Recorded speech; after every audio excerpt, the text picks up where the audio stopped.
Joining me now is National Senator Matt Canavan. Good to see you, Matt. Thank you so much for joining me. Look, here we go again and again. Albo fails to prosecute the case for his fanciful renewables-only fantasy. And who is he kidding here? How many more times can he lie about the fact that our bills have gone in the other direction? Well, look, I think the Australian people have realised that they can't trust the word of Anthony Albanese. He did promise almost 100 times to cut your power bills by $275 in his first term, and now he won't even say whether your bills are going to go up, down or sideways. Obviously, given his promises 3 years ago and given him saying that renewables are the cheapest form of power, the question must be asked is why won't he be able to say they go down? I mean, if renewable energy is so cheap, why can't he commit that by building more of it as he wants to, your power bills will go down? And this conundrum at the centre of Anthony Albanese's re-election campaign really goes to the heart of why his government has been struggling the last few years. As you say, I think cost of living, energy, it's the only game in town. That's what everybody basically talks to you on the street. Whether I'm here in Longreach in Western Queensland, people talk about that, or even inner city seats in Brisbane and Sydney, they talk about the cost of living. Everybody in this country is struggling because this government has failed to deliver on their promises, failed to deliver lower energy prices, and those high energy costs are flowing through to the cost of everything, including ultimately our interest rates, because if we don't look after inflation, interest rates go up too. Yeah, absolutely. It is the conversation of the election campaign. You know, we've got reporters out there every day asking, what are you most concerned about? And it's always cost of living and it's always power bills. I mean, they are the key issues of this campaign, and the messaging needs to be there. Matt, the opposition leader was forced to apologise last night over this Russian base saga. Here is what he said. You said the Indonesian president had publicly announced this Russian request when he had not. So was that a mistake? It was a mistake, and I'm happy to admit that what we got from the Indonesian authorities in the reports, and the Prime Minister commented on these reports yesterday as well, was that the sources inside the Prabowo government confirmed that that was the case.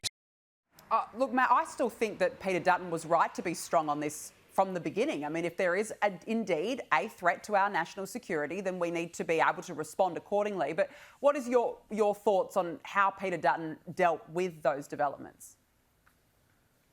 Well, Peter can accept the truth, and there are a lot of reports going around. Some of those reports proved to be mistaken yesterday. But what is much worse is the minimisation of the risk to this country of the current government in their attempt to throw shade at the opposition leader. I mean, what we do know here is that Russia and Indonesia have been growing close together.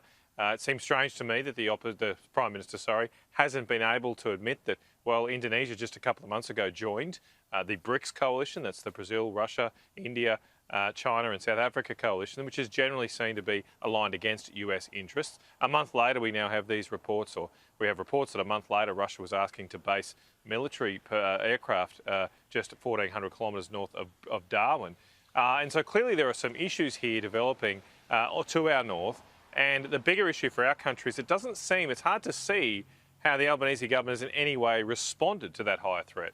Or changed geopolitical environment. They've cut defence spending. They haven't proceeded with the purchase of Joint Strike Fighter aircraft, and they've actually sat by idly and let Indonesia steal our major key critical minerals issues.